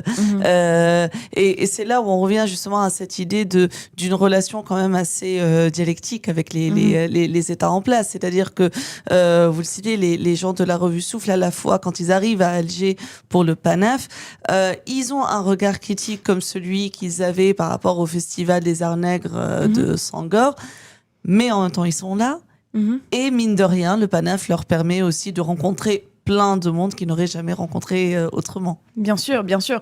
Le PANAF, ils n'y vont pas avec une invitation officielle des gens de Souffle. Et d'ailleurs, ils n'auraient pas eu d'invitation officielle parce qu'en fait, souvent, par exemple, l'exposition d'art contemporain, tout l'art qui était montré à cette exposition devait passer par les gouvernements des pays respectifs. Donc, par exemple, pour Mohamed Melehi, donc artiste peintre marocain, pour qu'il ait des œuvres dans l'exposition, il aurait dû d'abord les donner au gouvernement marocain. Puis, donc, en fait, eux, comme ils étaient en rupture quand même avec l'idée d'une culture nationale marocaine, ils n'auraient pas en fait participé de façon officielle à ce festival. Mais comme c'était quand même la grande fête panafricaine de l'été, ils se sont rendus en voiture. Je pense à 2 voitures de Rabat à Alger, donc une longue route. Alors dans les lettres que j'ai retrouvées de ce moment-là, ils disent nous on n'était pas là du tout pour participer à cette farce panafricaine. Ils ont d'ailleurs ils publient un numéro de Souffle qui est dédié au festival. festival, qui est assez critique du festival, qui dit, je pense qu'il y a un numéro, enfin un article de Tahar Benjeloun dans cette revue, dans cette édition de Souffle, où il dit que c'est une parade africaine, l'Afrique vue par l'Algérie, enfin quelque chose comme ça. Je me rappelle plus exactement la formule qu'il utilise, mais donc et vue par l'empire colonial français même, je pense. Enfin une idée un peu de l'Afrique, un peu exotique déjà. Et puis quand j'ai interviewé Mohamed Melehi, lui se rappelait d'avoir vu des policiers algériens qui battaient, enfin qui frappaient un homme noir dans la rue. Donc ils sont conscients de la parade un peu que c'est. Mais c'est vrai que là, justement, quand j'ai eu l'occasion de m'entretenir avec Lahabi, qu'on a discuté récemment, lui s'en souvient quand même comme un moment incroyable où il a eu l'occasion de rencontrer des gens de l'Afrique entière. C'était pas que de l'affichage et du vent, il y avait quand même du fond. Bah, il y avait du fond. Alors, je sais pas, au symposium officiel, etc., mais les gens avaient des conversations en dehors de ces meetings officiels, évidemment. Ils prenaient des cafés ensemble, ils buvaient des coups, ils allaient...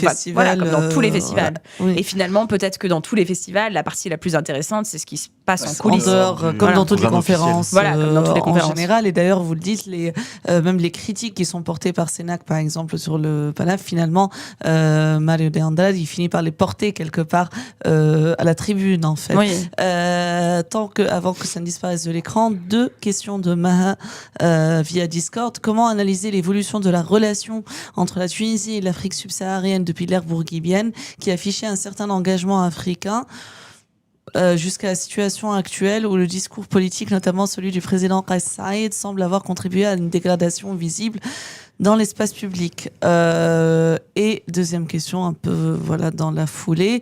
Et selon vous, comment les mobilisations antiracistes en Tunisie peuvent-elles s'inscrire aujourd'hui dans une dynamique panafricaine ou renouer avec cet héritage de solidarité ?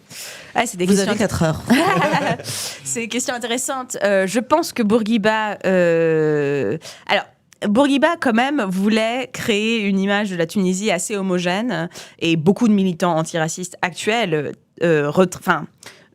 voit dans Bourguiba le début d'une idée de la Tunisie comme un peuple, une nation plutôt blanche, musulmane, etc.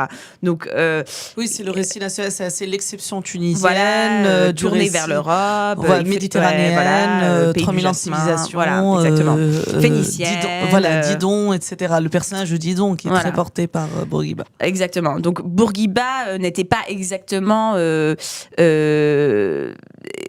n'acceptait pas forcément une identité noire tunisienne ou une identité autre que cette idée très homogène de la Tunisie. Et beaucoup de militants antiracistes à l'époque en parlaient, et certainement maintenant. Il avait une relation assez ambiguë avec le premier président sénégalais, Léopold Sédar Senghor. Ils étaient amis, mais j'ai en fait travaillé dessus pour mon mémoire de master sur la relation entre les deux présidents, parce qu'ils s'affichaient comme amis, mais aussi, lui, pouvait avoir des mots dans les coulisses assez difficiles sur Senghor. En particulier quand Senghor, lui, s'est retiré du pouvoir, apparemment, il serait allé voir Bourguiba disant « il est peut-être temps que tu fasses la même chose ». Et Bourguiba aurait dit « non, c'est pas du tout mon truc, toi tu peux faire ça au Sénégal ». Ils étaient liés aussi par le projet de la francophonie, voilà. Un projet très postcolonial. Un projet, oui, vraiment,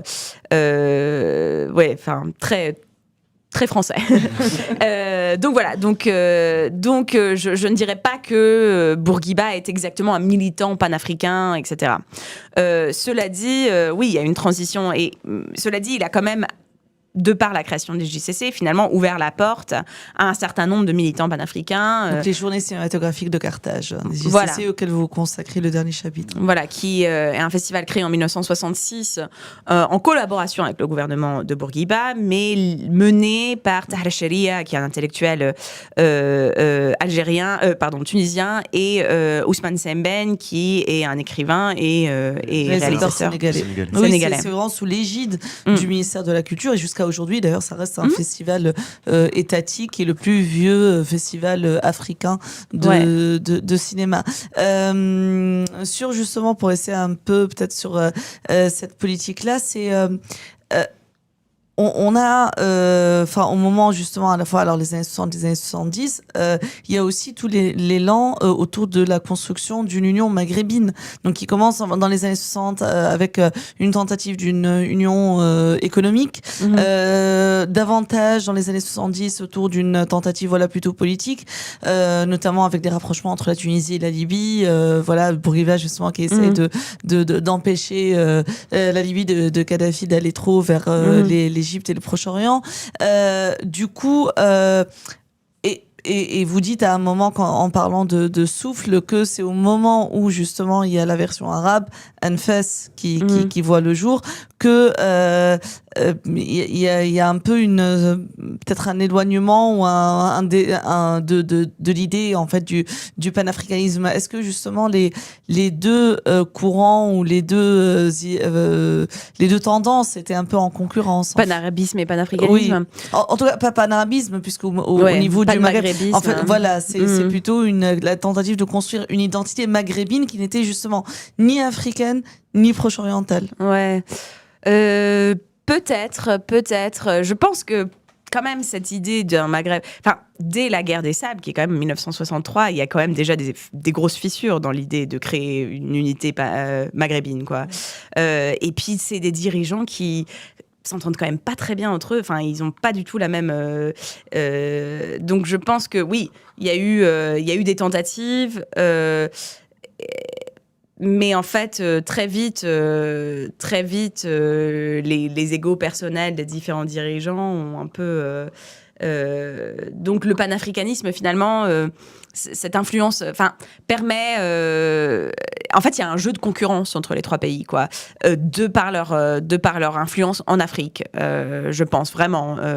Et donc, les organisations de ces différentes manifestations panafricaines sont en fait à la fois donc pour vraiment un rayonnement culturel en Afrique, mais aussi un peu pour démonter son voisin, quoi. Enfin, qui a un côté un peu jeu d'influence entre les trois pays, voilà. Je tire la couverture africaine vers moi, quoi. Et je pense qu'on est peut-être encore un peu... moi, c'est vraiment quelque chose qui m'avait marqué quand j'étais en Algérie, que beaucoup de gens me disaient « Mais non, le Maroc n'a pas du tout participé. » Je commence, je pense, un des chapitres algériens avec cette citation de Noureddin Djoudi, qui était un ambassadeur algérien dans beaucoup de pays d'Afrique subsaharienne. Et lui m'a dit, mais multiples fois, durant nos plusieurs jours d'entretien puis de visite, il m'a emmené... au Palais des Nations, justement à Zeralda, où il y avait eu le symposium du Festival panafricain d'Alger, rencontré le petit-fils de Nelson Mandela qui se retrouvait là. Et il me disait constamment le Maroc le Maroc n'avait pas d'identité panafricaine, le Maroc n'a pas du tout eu de rôle par rapport à l'Algérie. Donc je sentais, même encore maintenant, une tension entre cette mémoire. Une concurrence panafricaine dans la mémoire. Juste avant, pour anecdote, parce que vous disiez tout à l'heure, foyer de la Palestine comme sorte de nouveau moteur justement d'un internationalisme. Le petit-fils de Mandela était justement présent à Tunis pour le départ de la flottille pour Gaza en septembre. Je savais pas ça, c'est chouette. D'accord. Il y a une question, parce que c'est vrai qu'on ne parle pas vraiment des gens, des citoyens. Est-ce que le panafricanisme, c'est une question de Supamurgeman, toujours, qui demande si le panafricanisme, finalement, à l'époque, était populaire. Est-ce que c'est quelque chose que tu as pu sentir dans tes recherches, dans tes archives? Alors, la plupart des militants auxquels je donne vraiment voix dans ce livre, alors certaines sont issues du milieu populaire, mais c'est quand même surtout des intellectuels qui donc finalement finissent dans des milieux plus élevés de la société. Cela dit, alors, c'est plus difficile pour moi, évidemment, d'avoir accès à des archives populaires, puisque elles ne sont pas forcément dans des bibliothèques nationales, etc. Mais c'était les événements, par exemple, comme le Festival panafricain d'Alger ou les Journées cinématographiques de Carthage, avaient un grand public populaire. Le Panaf, ce qui est intéressant avec le Panaf, c'est qu'il y a eu donc plein de manifestations officielles qui ont été dans des théâtres, etc. Mais en fait, elles étaient... il y avait un jeu de miroir où ces concerts, après, étaient donnés dans la rue. rue. Donc, en fait, tout Algérois ou Algérien qui était de passage à Alger pouvait y assister. J'ai eu l'occasion d'interviewer des personnes qui n'étaient pas artistes ni spécialement militants, qui avaient peut-être 15 ou 16 ans à ce moment-là et qui sont venus d'Oran ou de Constantine, qui ont pris le train ou la voiture parce qu'ils avaient entendu parler et qui n'avaient pas vraiment d'endroit pour dormir parce que tous les hôtels étaient complets, voilà, et qui ont en gros dormi sous des ponts pendant l'été, pendant une dizaine de jours pour pouvoir voir ces manifestations. Donc il y avait vraiment et les JCC pareil, les JCC étaient donc organisés à Tunis, non à Carthage. Et donc, il y avait beaucoup de Tunisois qui étaient là, qui venaient voir des films, c'était ouvert à tout le monde, qui faisaient partie des débats. Voilà, une des institutions très importantes en Tunisie pour l'organisation des journées cinématographiques de Carthage, c'est la Fédération tunisienne des ciné-clubs, qui a un ancrage territorial très important en Tunisie, donc qui est ancré dans des petites villes, des bourgs, des villages, etc. Donc, quand même, un rapport avec la population assez important et avec des jeunes en particulier. Des jeunes étudiants, lycéens qui vont voir finalement souvent les ciné-clubs sont un des seuls endroits de socialisation pour les jeunes et donc voilà une relation importante. Cela dit, j'ai rarement eu l'occasion en fait d'avoir de parler avec ces gens-là, ceux qui n'étaient pas en fait les intellectuels qui faisaient partie de ces mouvements, mais tout simplement les participants, parce qu'ils n'ont pas forcément laissé d'archives ou pas d'archives accessibles pour moi. Voilà. Oui, c'est toujours la difficulté de toute façon. C'est ce qui reste dans les archives, c'est plutôt les noms les plus connus, etc. Et avec aussi un écho ou un prolongement intéressant entre justement ces luttes panafricaines et les luttes locales. Par exemple, justement, la Fédération tunisienne des ciné-clubs était aussi un lutte de politisation pour les jeunes, notamment contre le pouvoir tunisien de Bourguiba. Et la dimension effectivement populaire qui est restée parce que c'est un cinéma étatique, donc je veux dire pas que à l'époque, même même aujourd'hui en fait, parce que on rappelle les JCC existent encore aujourd'hui et ça reste un festival qui permet même aux gens qui n'ont généralement pas les moyens d'aller au cinéma, d'y aller pendant cette période. Mais justement, c'est peut-être pour revenir un peu sur cette dimension, un prolongement entre lutte panafricaine et lutte locale. Justement, ce que vous disiez des fédérations tunisiennes des ciné-clubs, qui était un lieu à la fois un lieu de politisation nationale et qui porte aussi, qui est très en lien avec l'organisation des JCC, qui est quand même un festival étatique. Oui. En fait, c'est la Fédération tunisienne des ciné-clubs qui organise les JCC, parce qu'en fait, l'État tunisien n'a pas forcément les moyens d'organiser un festival comme ça. C'est la fédération qui le fait, qui invite des personnes et tout. Donc finalement, c'est le message est militant parce qu'il est porté par la Fédération des ciné-clubs. Et en fait, ça veut dire aussi qu'il y a tous les films qui sont montrés au JCC sont souvent après dispersés et remontrés dans des ciné-clubs à l'échelle distribués. Donc ça permet à des Tunisiens dans des petites villes de voir des films comme celui de Sarah Maldoror, Zambizanga, donc à développer quand même une conscience panafricaine. Ouais. Du coup, vous passez pas mal de temps sur les JCC, tout un chapitre. Ouais. Pourquoi avoir choisi d'en parler autant ? C'est quand même un événement qu'on connaît un peu. Enfin, je veux dire, il y a eu des travaux dessus, il y a eu des thèses, etc. Pourquoi avoir passé autant de temps sur ces journées cinématographiques de Carthage, je rappelle JCC quel a été l'apport de ces JCC dans ces luttes panafricaines ? Je pense que justement il y a une réponse. Déjà, je vois une transition un petit peu parmi ces militants entre littérature et cinéma. L'idée est que finalement la littérature, la poésie et tout n'aura peut-être pas l'impact qu'ils voulaient parce que ils travaillent quand même avec ils habitent dans des pays où il y a une population assez importante de personnes qui ne peuvent pas lire, et du coup le cinéma permet d'accéder en fait à une population plus rurale, plus populaire, etc. Donc il y a une transition. On voit par exemple des personnes comme Mario Pinto de Andrade qui écrit beaucoup de poésie. Finalement, lui quand même commence à assister pas mal sa compagne Sarah Maldoror dans la réalisation de ses films, et des personnes comme Ousmane Sembène qui est écrivain mais qui lui aussi fils décide de se tourner vers le cinéma parce qu'il pense que c'est quelque chose de plus efficace, en fait, pour la politisation des peuples africains. Non seulement à cause de l'analphabétisme, mais aussi parce que le cinéma, il y a la musique, il y a les images qui sont très évocatrices, il y a une espèce d'une réponse plus gutturale, non, ça se dit pas, si, en nous, quoi. Plus émotionnel, ouais, peut-être. plus émotionnel, voilà. Donc voilà, donc il y a un tournant vers le cinéma, je pense, parmi pas mal de ces militants.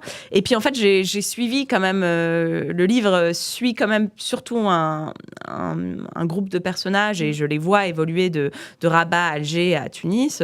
Donc Mario de Andrade accompagne sa compagne, Sarah Maldoror, qui devient une des grandes figures des JCC. Et voilà, donc et aussi parce que oui, je voulais inclure la Tunisie, qui est quand même, encore une fois, c'est pas on inclut peu la Tunisie dans l'histoire du panafricanisme. C'est vraiment le panafricanisme au Maghreb, c'est surtout pour nous l'Algérie, quoi. Donc le Maroc et la Tunisie sont un peu le parent pauvre de cette histoire. Donc je voulais dire. Alors juste pour les opposiens, opposiennes, s'ils cherchent des informations, on parle beaucoup de Mario Pinto de Andrade. On a un grand papier de Augusta Conchiglia sur lui, avec des photos d'archives d'ailleurs quand il était à Paris, parce qu'à un moment donné il était à Paris aussi dans une petite chambre de bonne. Et il y a une question que tu as abordée, puis finalement on n'en a pas parlé. En fait, on parle des lusophones, on parle de la colonisation et la langue, en fait, au final. La langue, à un moment donné, c'est une vraie question. Ils se demandent tous un peu comment ils devraient s'exprimer. Tous ces artistes, ces poètes, est-ce qu'ils doivent utiliser l'arabe Est-ce qu'ils doivent utiliser le français, qui est la langue du colon, ou le portugais, qui est la langue du colon quelles sont les réflexions? Est-ce qu'il y a eu beaucoup de réflexions dans les archives et dans tes recherches, en fait Est-ce qu'il y a eu beaucoup de réflexions autour de cette utilisation de la langue, qui est encore, d'ailleurs, toujours d'actualité, hein. Il y a encore des écrivains africains qui se posent la question sur quelle langue utiliser, la langue natale ou pas. Oui, en fait, il y a deux problèmes autour de la langue. Un, celui de est-ce qu'on peut vraiment être décolonisé si on utilise encore la langue du colon? Puis après, comment communiquer entre peuples africains? Quelle langue utiliser, quoi. Donc ça, c'est vraiment... Et on voit quand même beaucoup l'utilisation du français, dans Souffle, même au Panaf, parce que langue qui est en fait une langue véhiculaire, qu'on peut utiliser entre différents peuples africains, quoi. Les lusophones dont je parle, par exemple, eux, la plupart de ceux dont je parle parfaitement français. Donc le français devient quand même une langue d'usage un peu pour certaines de ces... pour les lusophones, par exemple, eux, quand ils sont au Maroc, s'expriment principalement en français. Alors, je vois dans les archives certaines utilisations de l'arabe. Ils utilisent Inch'Allah. Alors, je pense que c'est des expressions plus que des... idiomatiques qu'ils acquièrent probablement au Maroc. Peut-être même à la Maison du Maroc, à Paris. Je ne sais pas exactement. Mais voilà, une autre... Qui sont aujourd'hui des expressions tout à fait françaises, d'ailleurs. Oui, bien sûr. Dire Yallah, Inch'Allah, c'est français maintenant. Je vois, par exemple, alors, les Américains ont un peu plus de mal, honnêtement, encore une fois, comme peut-être maintenant, avec l'apprentissage du français ou du portugais ou de l'arabe. Un des personnages que je suis beaucoup, c'est Ted Jones, qui est un beat poète américain, qui, lui, je pense, parle relativement bien français, mais qui, lui, est fasciné par l'arabe. Je pense qu'il n'acquiert jamais encore une fois, il utilise des expressions idiomatiques, etc. Mais lui, il est fasciné par la calligraphie arabe, et j'ai retrouvé beaucoup dans ses archives de fausses calligraphies arabes, c'est-à-dire qu'il écrit en fait ce qu'on appelle des arabesques. Des arabesques, mais aussi même des lettres en langue, avec des lettres latines, mais qui ressemble à de l'arabe. Donc, par exemple, il signe son nom Ted Jones, donc écrit Ted Jones, mais ça ressemble à de l'arabe, la façon dont il trace ses lettres. Et aussi beaucoup de collages avec des lettres en arabe. Enfin, vraiment, une fascination pour la calligraphie arabe. Voilà. Donc, mais oui, la question de... Donc ça, c'est une question un peu de comment communiquer entre nous, mais la question aussi de quelle langue utiliser pour être pour vraiment se décoloniser l'esprit est capitale pour beaucoup de... Elle est capitale, mais elle n'est pas tranchée au final. Elle n'est pas tranchée, elle n'est pas encore tranchée. Oui, je elle n'est pense. pas encore tranchée. D'ailleurs, on n'a pas parlé de la zone anglophone.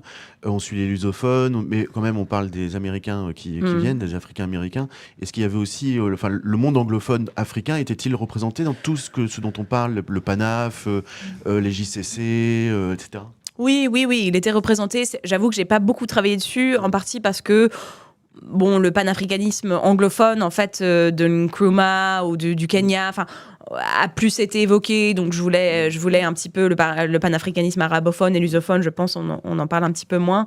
Mais oui, absolument. Les anglophones étaient présents à Alger. Alors, ce que je ne sais pas tout à fait, c'est que combien d'interprètes, enfin comment étaient interprétées les choses, par exemple au Festival panafricain d'Alger. Beaucoup de gens ont fait leur discours, par exemple au symposium officiel. Beaucoup de gens ont fait leur discours dans leur langue natale, coloniale. Donc anglais, français, arabe. Mais je ne sais pas, par exemple, s'il y avait des interprètes directs, comment s'est passée la traduction. Ça, j'ai jamais vraiment réussi à savoir. Donc ça, je serais intéressée de savoir si d'autres personnes savent. Combien d'interprètes il y avait, d'où ils venaient, comment s'est passé l'interprétariat, si c'était immédiat, si c'était une retranscription après. Enfin bref, ça, je serais curieuse de savoir. Oui, c'est souvent quand même des langues coloniales. C'est-à-dire que je ne pense pas qu'il y ait eu beaucoup, par exemple, tu poses quand même une question fondamentale, d'interventions en Kiswahili ou en Lingala, en Twi ou je ne sais pas. Oui, c'est une des questions fondamentales. Dans un sens, elle est plus tranchée au Maghreb, où l'utilisation de l'arabe est encore vraiment très, très ancrée sur le territoire. Que dans des pays comme le Sénégal où il y a multiples langues donc natales, le Wolof, le Sérère, etc. Donc des dirigeants qui viennent du Sénégal avec eux toutes sortes de langues natales différentes et donc finalement la langue pour se comprendre ça reste le français. Donc c'est assez compliqué. Ouais. Mais même au Maghreb, il y a quand même cette dualité entre la langue qui est parlée tous les jours, Darija. non, mais même l'arabe dialectal et la langue de création. C'est-à-dire qu'il y a eu quand même toute une réflexion. Alors on trouve ça bien évidemment chez Kateb Yassine, chez Abdelatif Labi aussi, qui quelque part refuse d'en faire grand cas. Il y a une réalité qui s'impose. Ne pas présenter ça comme un choix, c'est plutôt une réalité imposée par la colonisation, mais refuser aussi quelque part de s'auto-flageller pour l'usage de cette langue qui reste finalement un outil. Oui, voilà, Abdelatif Lahabi, je pense, il en a parlé quand on a eu l'occasion de se rencontrer récemment. Il a dit, moi j'ai utilisé le français parce que c'était la langue que je maîtrisais le mieux de par la colonisation. Et en fait, c'est qu'en prison qu'il s'est réapproprié l'arabe, l'écriture en langue arabe, parce qu'il a eu du temps, un de ses silver linings, comme on dit, du temps en prison, qu'il a réussi à se réapproprier sa propre langue natale. Il parlait aussi évidemment du Darija, qu'il a parlé de comme la langue de sa mère, et il a parlé d'elle comme en gros la première poétesse de sa vie, parce qu'elle utilisait des expressions d'Arija qui étaient assez imagées, voilà. Donc oui, je pense une vraie réflexion autour de quelle langue je peux utiliser, comment je peux rendre cette langue mienne. On a parlé du français comme un butin de guerre, c'est-à-dire un héritage quand même. Le français est une langue maghrébine et le Maghreb... c'est-à-dire qu'on peut se la réapproprier. Dans les Caraïbes aussi, c'est aussi d'ailleurs une réflexion autour de la créolisation de la langue. Qu'on peut exploser les codes, on peut en faire sa propre langue et qu'elle n'est pas la langue que de Paris, de la métropole, etc. Oui, c'est tout l'esprit de l'expression de Kateb Yassine, justement, de dire c'est un butin de guerre. Un butin de guerre, exactement. Ok, merci beaucoup Paraska, je pense que... Et on n'a plus de questions. On n'a plus de questions, je crois qu'on est allé au bout des questions. C'était passionnant, on remontre peut-être le livre une dernière fois Maghreb noir, Rabat, Alger et Tunis dans les luttes panafricaines. Paraska Tolan Skinnik, c'est aux éditions Rothbokrik. Merci Merci beaucoup. Merci d'être venu au poste. Merci d'être venu au poste. Merci aux camarades de poste de nous accueillir toujours. L'émission Orient 21 qui est Horizon 21, pardon, qui est proposé par Orient 21 et Afrique 21. Et je rappelle que tout comme au Poste, Orient 21 et Afrique 21 sont des médias indépendants et que nous nous existons grâce aux dons, parce que l'information a un coût et que si vous voulez écouter et lire des choses intéressantes et qui sont différentes de l'information Bolloré ou autre, il y a un véritable intérêt à avoir des médias indépendants et que c'est aussi votre responsabilité en tant que citoyen de soutenir les médias indépendants. Donc soutenez Afrique 21, soutenez Orient 21 et soutenez au Poste. Voilà, et d'ailleurs sur Afrique 21, si vous nous soutenez, vous pourrez lire sur Bolloré, ce qu'on ne peut pas faire dans les journaux Bolloré. Écrire sur Bolloré, c'est pas possible. Nous, on peut. Voilà. Donc, si on nous soutient. Pareil, sur Orient 21, vous pouvez lire notamment sur l'extrême droite. Voilà, et la prochaine émission en décembre, normalement autour du 4 décembre, si je me trompe pas. Tu me corriges, David. Je sais plus si on avait déplacé, c'était devait être le 3 ou le 4 décembre. On va recevoir Abdourahmane Waberi pour son dernier livre, Autoportrait avec Mélenchon. Ça va être drôle. Oui. Voilà. Merci Paraska, merci les Opostiens, Opostiennes, merci David. Et beaucoup moins nombriliste que le titre ne le laisse deviner. Voilà, merci Sarah. Merci Michael, Voilà. merci beaucoup Paraska, merci David, merci toute l'équipe de Poste. Allez, au revoir. Ciao.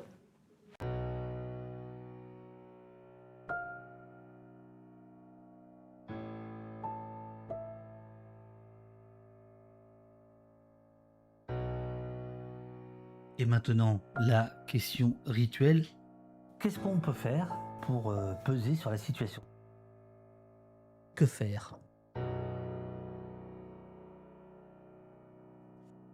Que faire? Il y a beaucoup de choses possibles en fait. Et dans les luttes sont extrêmement créatives, elles sont inventives, elles sont riches. Et souvent, elles ne se contentent pas d'être anti-tout, mais aussi de penser des contre-projets de territoire et comment vivre autrement dans les territoires. Se dire qu'on a tous et toutes les capacités d'agir par nous-mêmes, qu'il ne faut pas déléguer cette action à d'autres. Savoir ce qui a été fait permet aussi de savoir ce qui est possible de faire, c'est inspirant pour la suite. C'est à la fois que faire, c'est comment faire, par quel chemin, comment s'organiser. Construire aussi des manières de faire du commun, de partager, de s'entraider, que là, il y a les possibilités d'une autre société. Il faut qu'on organise un mouvement révolutionnaire qui soit capable à la fois de s'opposer à ces systèmes de domination, mais qui soit capable aussi de proposer d'autres formes de faire société, et du coup une société débarrassée des rapports de domination. Que faire, c'est pas à moi d'y répondre, on y répond collectivement à chaque fois qu'on résiste, qu'on cherche. Qu'est-ce qu'on peut faire? Déjà s'y intéresser, s'informer. Et après, une fois qu'on aura fait ça, peut-être qu'il sera temps d'interroger la responsabilité collective et la responsabilité de l'État français dans cette situation-là.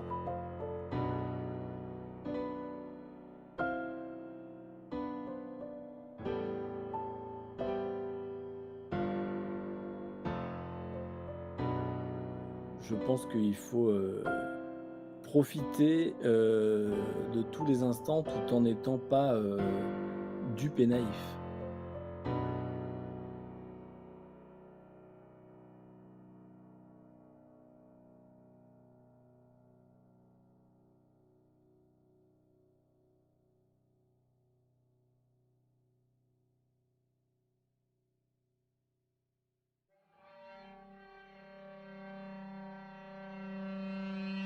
Qu'avons-nous fait au Poste?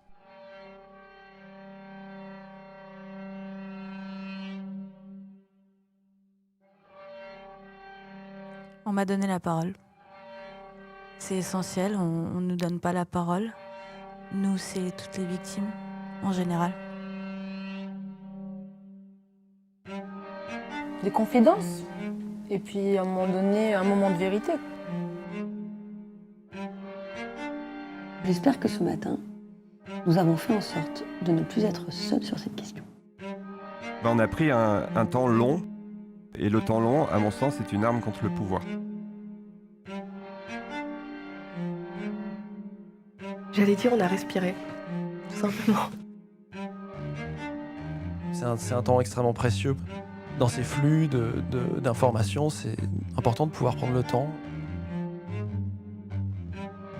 On a éclairé quelque chose qu'on ne veut pas voir. Et c'est pas mal déjà d'en discuter. Faire tomber un petit peu les masques aussi et les préjugés.